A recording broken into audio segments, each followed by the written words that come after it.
Olá pessoal, boa tarde. Eu sou a Juliana Pacheco, responsável pela área de ESG da Jive, e estou aqui hoje com a Carolina Castelo Branco e o Felipe Lisbona da IFC e com o Marcelo Serafim do PRI Brasil.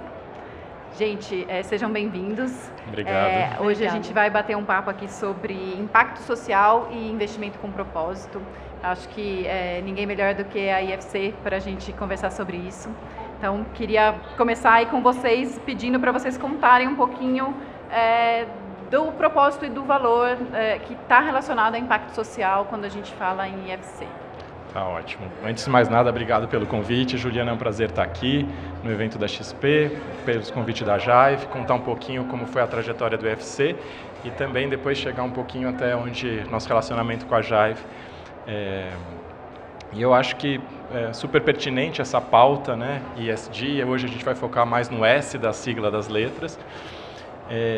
E eu acho que é bastante fácil falar isso no contexto da IFC, porque há 60 anos no Brasil, um pouco quando ela foi criada como uma instituição financeira multilateral com um mandato desenvolvimentista, ela tinha uma dupla missão que já definia meio tudo o que a gente viria a fazer depois. E essa dupla missão, que a gente chama os Twin Goals, é de redução de pobreza extrema e diminuição de desigualdades. Então isso está no centro do que o S se propõe a ser, né? E isso começa um pouco no olhar do pós-guerra entre os países desenvolvidos, né, desenvolvidos e os subdesenvolvidos, tirar esse gap. E hoje esse olhar ele é expandido, né? E aí dentro da IFC, né, que ele faz parte do Grupo Banco Mundial, que trabalha com o setor privado. Então, qual é a contribuição, qual que é o papel do setor privado dentro dessa atribuição, dessa discussão dos desafios sociais associados à implementação dessa agenda. Então, um pouco esse é de onde saímos. Hoje em dia, no Brasil, a gente tem o Brasil é o segundo país no mundo do ponto de vista da carteira da IFC, então é bastante relevante, e a gente atua junto ao setor privado, apoiando projetos que conversem com esse mandato, né, essas metas, e trabalha tanto com empresas diretamente ou por meio de instituições financeiras. Então, de onde a nossa parceria também com a Jive, que é um projeto que a gente tem conjuntamente. Legal. E conta um pouquinho para a gente como vocês avaliam na prática, né, para cada novo investimento que vocês vão fazer, como que vocês extraem, como que vocês avaliam e julgam, né, esse critério de impacto social. Eu acho que o S ele traz esse desafio adicional, né, Marcelo, um pouco que dentro da letrinha o ambiental talvez ele é o mais mensurável, parametrizável, né? E o governança também ele tem um arcabouço mais definido. E o social ele tem uma certa desafio, não subjetividade, né? Mas ele tem uma especificidade em cada caso, em cada projeto, em cada contexto. Então acho que começando a te responder, ele é um desafio. Tendo dito isso, a gente tem um framework, a gente tem uma metodologia, que são os padrões de desempenho da IFC, que olham temas de gestão de risco socioambiental. E aí dentro desses temas, que são 8, tem alguns que têm uma correlação mais direta com o tema social. Então, para cada projeto a gente chega, a gente entende o contexto, entende os potenciais impactos e a gente tenta ver quais são as possíveis ações de gestão empresarial para mitigar esses riscos e quais são boas práticas de gestão para tentar mitigar. Então, isso ainda é um pouco de maneira genérica. E aí, dependendo do projeto, seja ele uma empresa diretamente, como é a performance dela, a gente tenta entender como são essas práticas, como ela impacta, e aí pensando no ambiente de investidor, como ela impacta no valor de longo prazo dessa empresa, né? Como se reflete na percepção do mercado e na valoração disso, onde a gente sabe hoje que impactos sociais eles podem ser monetizados de maneira positiva ou negativa na percepção de valor da empresa, e aí a gente tenta ir comparando as práticas da empresa em relação ao framework que a gente tem desses temas. E aí, só para finalizar, assim, Que tipos de temas sociais a gente olha? Eles vão desde coisas internas, então práticas laborais, como que a empresa e seus colaboradores se inserem, que tipo de prática, que tipo de referência, como isso é atendimento da legislação, vai além disso, inclui temas de equidade de gênero, representação sindical. Então, assim, tem um arcabouço de coisas que são percebidas como boas práticas e a gente tenta olhar isso e referenciar isso e ver aonde a empresa está se posicionando dentro do que a gente define como, ou entende como boas práticas. E aí vocês têm um critério de avaliação que, a partir desse retrato, vocês conseguem definir se essa empresa está apta a receber recursos ou não, ou ainda que não esteja, vocês têm um projeto para o IFC para a gente é exatamente por aí. Para a gente, às vezes, nem tanto o T0 do momento do investimento, a gente precisa de um alinhamento completo, mas a gente precisa de um norte que seja comum e o entendimento que aquele cenário seja um cenário desejável.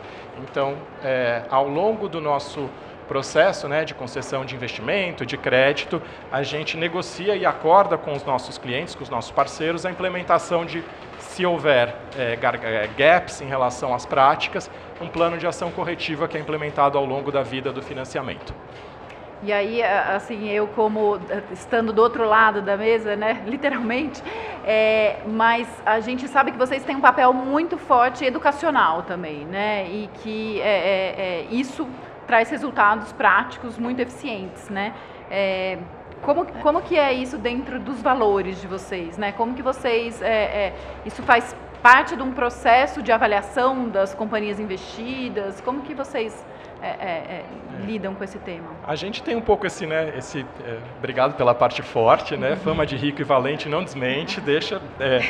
Então, mas de fato a gente entende que um pouco essas boas práticas, ele tem que perpassar um ecossistema, né, de atuação. Então a gente sempre tenta buscar parceiros e empresas que estejam alinhados com isso. E acho que o desafio de implementar práticas sustentáveis, práticas sociais, ela é uma construção coletiva, conjunta, é uma jornada um pouco. Então, o papel da educação, nesse sentido, tentando te responder, acho que o dever de casa ele ainda não está mapeado, né? Como fazer e fazer de maneira sustentável. Então, eu acho que disseminar boas práticas, replicar metodologias, compartilhar casos de sucesso, isso tudo acho que entra assim um pouco dentro do nosso mandato também. E nesse caso, desculpa interromper, mas só para complementar o Felipe, eu não estou há tanto tempo assim no IFC, mas tive o prazer de acompanhar o nosso investimento na própria Jive, né? Então, se não me engano, ao redor de 80 milhões de dólares. E a gente fez uma análise de vocês e visando também uma das nossas teses de investimento no IFC, que é em Distressed Asset. Então, a gente entende também que, por meio das dos parceiros das instituições financeiras, a gente consegue acessar as pequenas e médias empresas, né? E, com isso, também aumentar a disponibilidade de balanço nessas instituições, assim gerando mais negócio e empregos. Então, esse é um viés do IFC também, no sentido de fomentar o ambiente social. Legal. Eu acho que, junto com isso, né, a gente tem a missão também do PRI, que está muito associada à educação, compromisso, né, e como o Felipe falou, eu acho que a pauta social, ESG, é um assunto muito vivo, né? Então, a gente investida, no caso da EFC, e signatária do PI, a gente procura estar sempre em contato e acompanhando os debates e os temas que são pautados por vocês e que nos guiam assim na direção das melhores práticas. Então, Marcelo, se você puder contar um pouquinho também para a gente qual é aí a missão do PRI, eu agradeço. Ótimo, obrigado, Juliana. É um prazer estar falando aqui com vocês, dividindo espaço aqui com a UFC. Inclusive, o UFC é signatário do PRI desde 2011, né? E faz parte até do nosso comitê executivo, comitê consultivo sobre ODS. Então, a gente tem essa troca, né, de conhecimento. E o PRI é bem isso, o espírito do PRI é juntar os investidores e fazê-los compartilhar as melhores práticas. E além disso, obviamente, o PRI tem uma estrutura que tem o objetivo de desenvolver ferramentas, né, cases, guias, organizar eventos, né? O PRI organiza o maior evento sobre investimento responsável, questões ESG no mundo, que chama PRI In Person, que vai ser em Barcelona, estão todos convidados. Enfim, todos os tipos de ferramentas que possam ajudar o investidor a incorporar as questões ESG dentro dos seus processos, né? E quando a gente fala de questões sociais, né, é um mundo de coisas, né?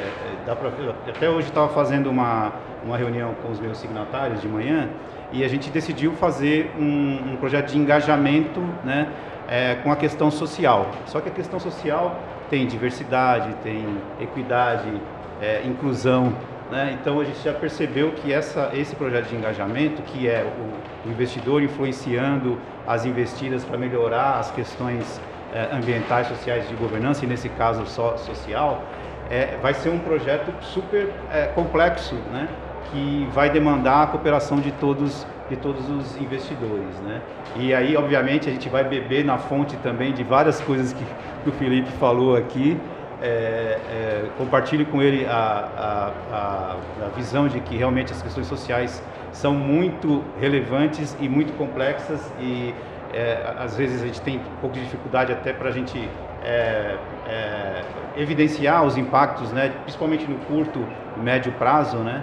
Mas a gente sabe que existe um direcionamento que realmente faz sentido, né?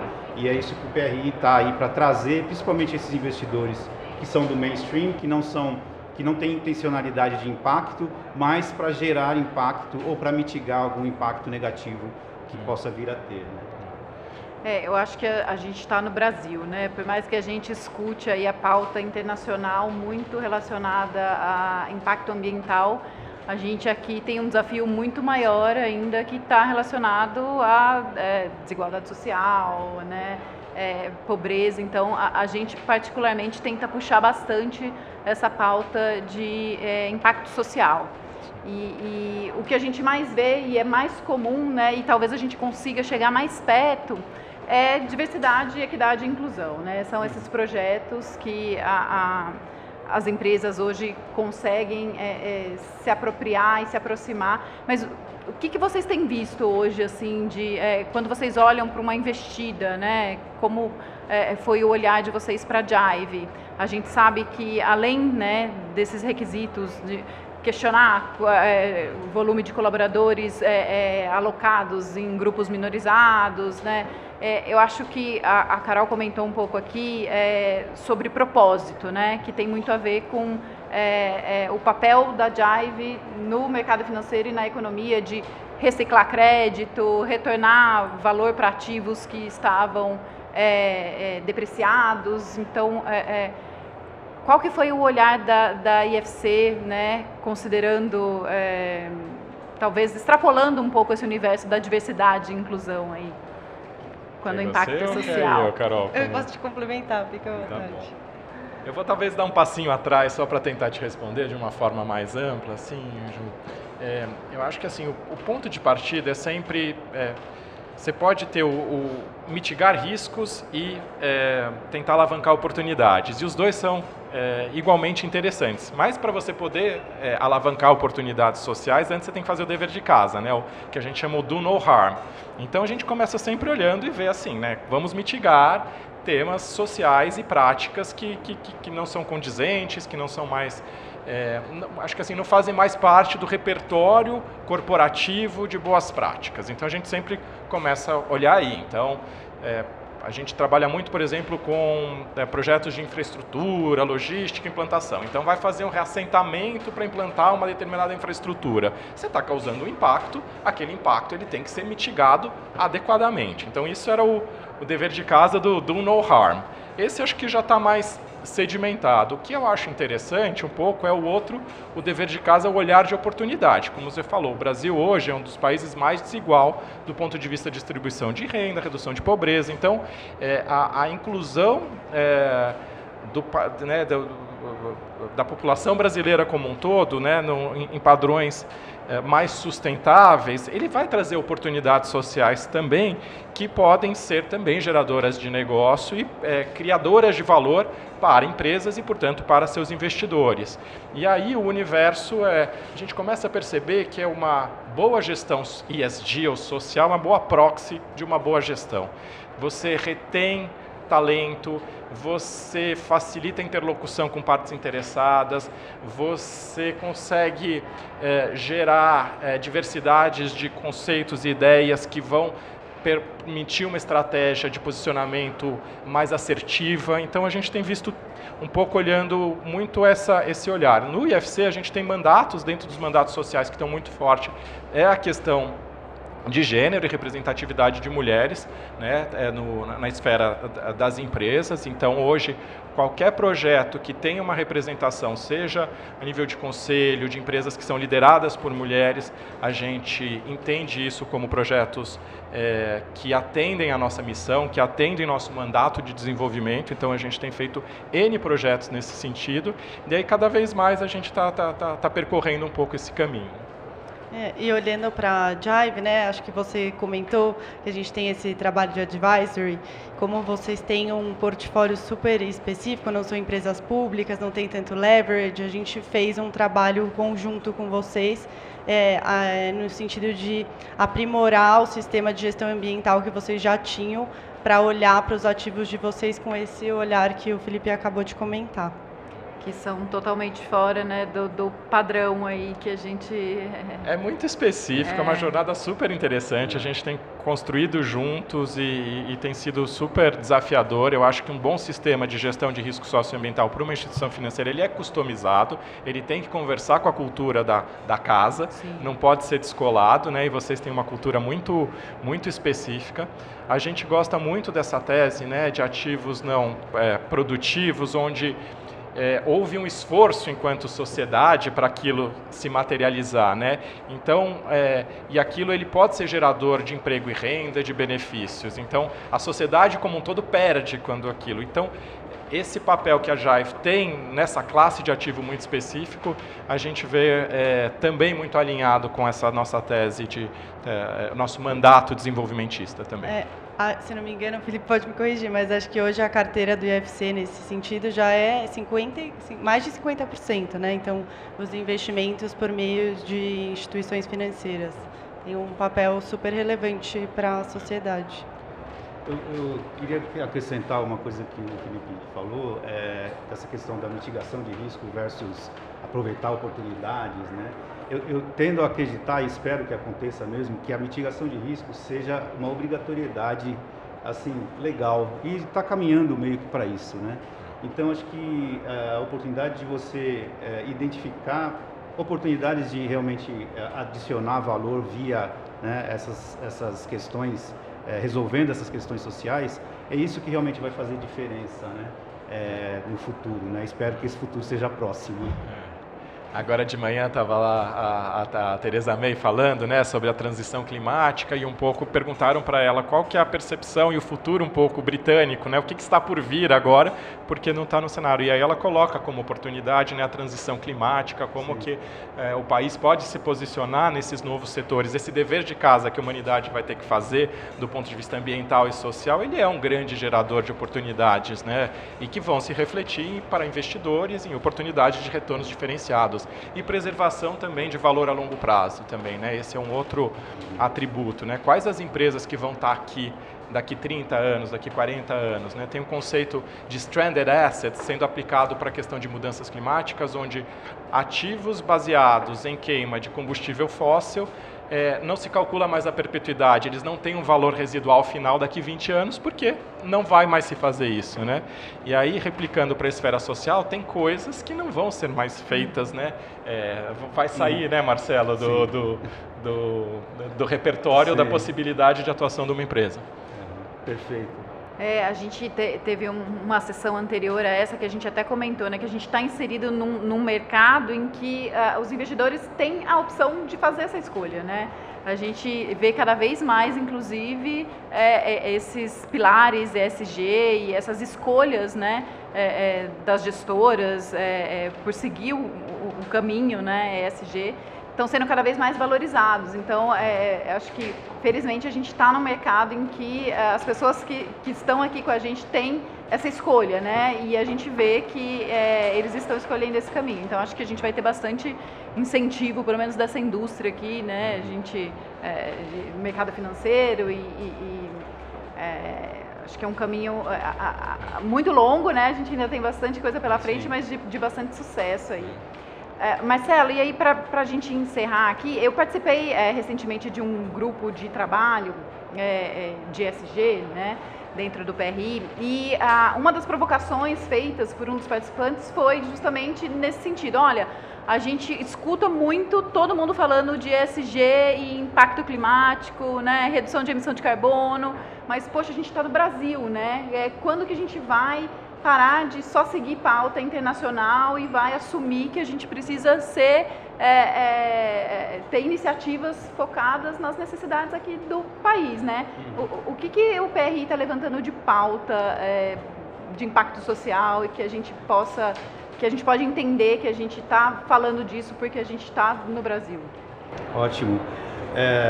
Tem uma iniciativa que o PRI acabou de lançar que chama Advance, que é o maior movimento de engajamento com empresas para resolver questões sociais, né, de direitos humanos e de, questões sociais no geral. E para você ter uma ideia, são 40 empresas só no setor de mineração e metal que vão ser engajadas, inclusive a Vale, né? Bom, só tendo a Vale isso já deixa o projeto um monstro, mas é realmente muito importante, muito robusto. Esse projeto vai durar 5 anos, tá? É um projeto global.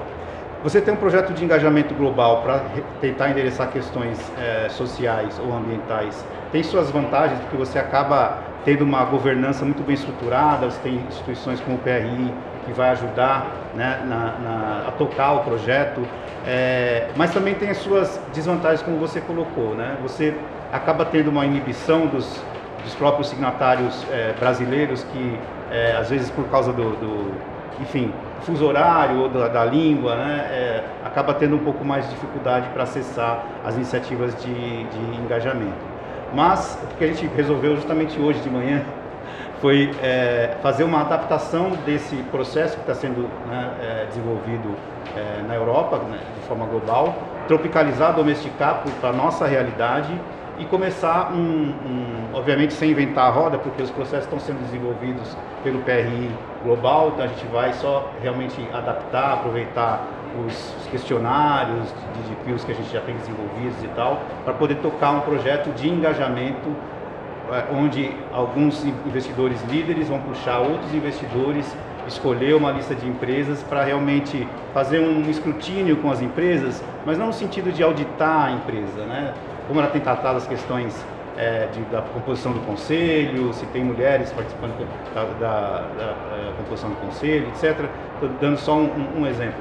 Mas no sentido realmente de dar um direcionamento para as empresas, porque a gente não está no momento ainda de exigir que as empresas tratem essas questões, né, nos processos realmente de forma consistente, né?